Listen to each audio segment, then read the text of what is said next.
আসসালামু আলাইকুম বন্ধুরা, দূরে কাছে পাশে দেশে বিদেশের যে যেখান থেকে এই মুহূর্তে আমার ভিডিওটা দেখছো না কেন, আশা করছি ভালো আছো, সুস্থ আছো। বন্ধুরা, আমিও তোমাদের দোয়ায় ভালো আছি, সুস্থ আছি।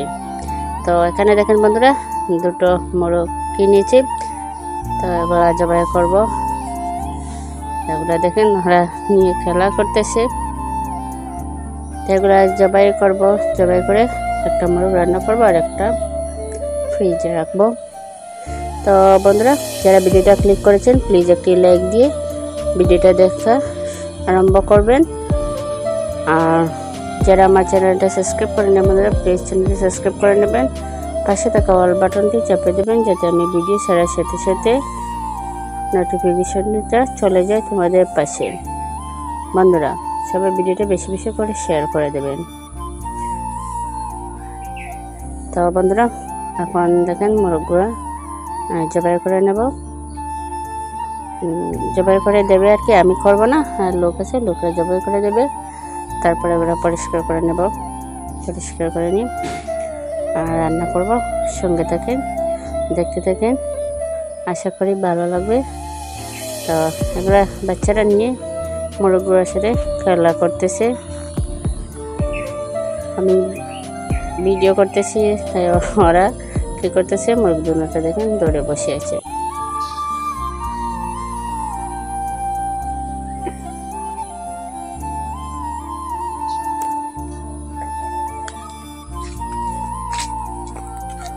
বন্ধুরা দেখেন, মোরগগুলো জবাই করা হয়ে গেছে। দুটোটা জবাই করে নিয়ে পরিষ্কার করা হয়েছে।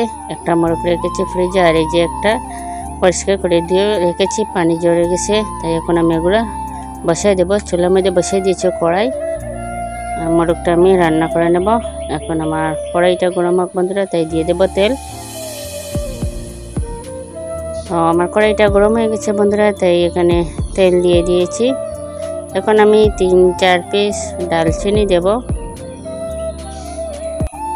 5-6টা গোলমরিচ। আর বন্ধুরা, এখানে দেখেন আমি নিয়েছি আদা বাটা, আর এপাশে নিয়েছি রসুন বাটা। তো আমি আদা বাটা রসুন বাটার এটা পরিমাণ তো দেখেছেন। এখন আমি দিয়ে দিচ্ছি 3-4টা এলাচ দিয়ে, এখন আমি আদা বাটা রসুন বাটা এগুলো দিয়ে দেব। দিয়ে একটু নেড়ে ছেড়ে রসুন বাটা আদা বাটাটা একটু কষিয়ে নেব।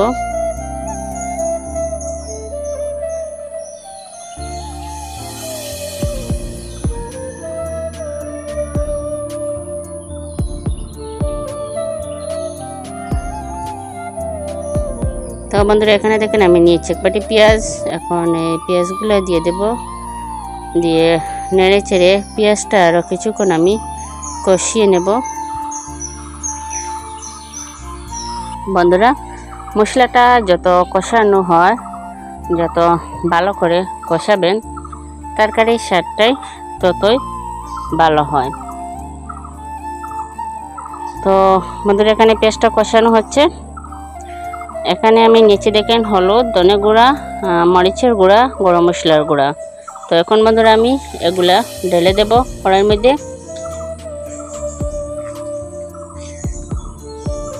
ঢেলে দিয়ে এটা আমি নেড়ে ছেড়ে দেব।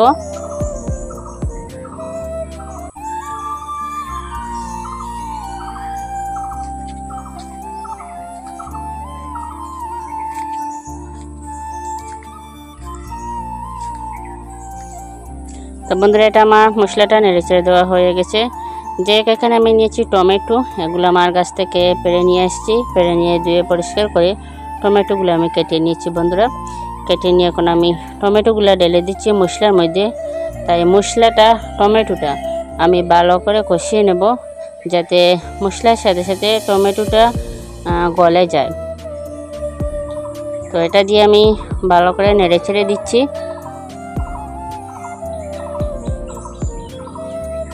তো বন্ধুরা, আরও কিছুক্ষণ পরে এসে আমি দেখেন মশলাটা আবার একটু নেড়ে চেড়ে দিতেছি।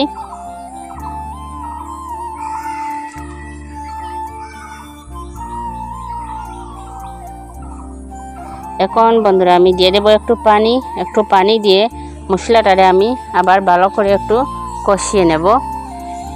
যতক্ষণ আমার মশলার উপরে তেলটা বেশি না উঠছে বন্ধুরা, ততক্ষণ আমি মশলাটা কষাতে থাকবো। তো বন্ধুরা মশলাটা দেখেন আমি ভালো করে নেড়ে চেড়ে দিয়েছি।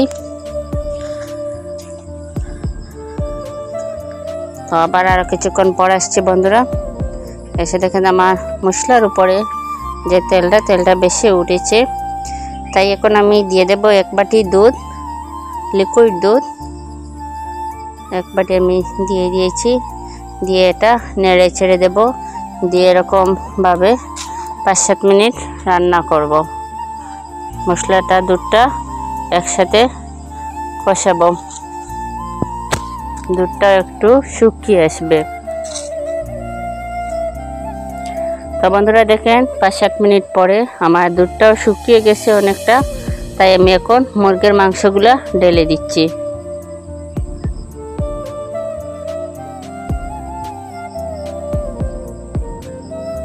দিয়ে দিচ্ছি বন্ধুরা স্বাদ মতো লবণ।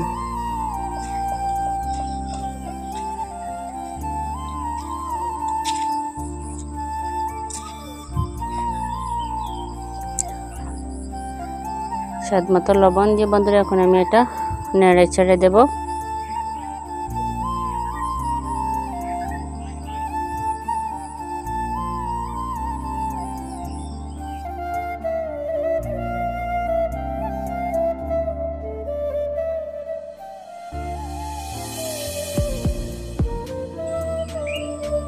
তো আমার এটা নেড়ে ছেড়ে দেওয়া হয়ে গেছে বন্ধুরা, এটা কষানো হোক।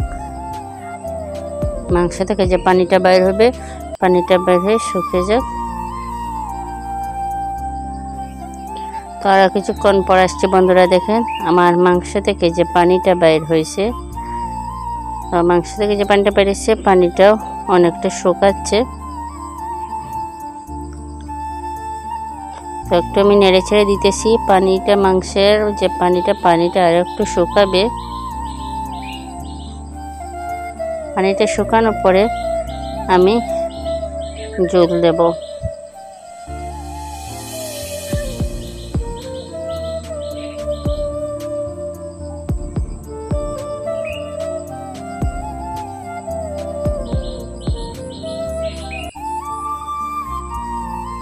তো বন্ধুরা আরও কিছুক্ষণ পরে আসছি, দেখেন আমার পানিটা শুকিয়ে গেছে। মাংসের যে পানিটা বেরিয়েছিল পানিটা শুকিয়ে গেছে। তাই আমি এখন দিয়ে দিয়েছি পানি দিয়ে এটা নেড়ে ছেড়ে দেবো, দিয়ে অপেক্ষা করব মাংসটা সিদ্ধ হওয়ার আগ পর্যন্ত।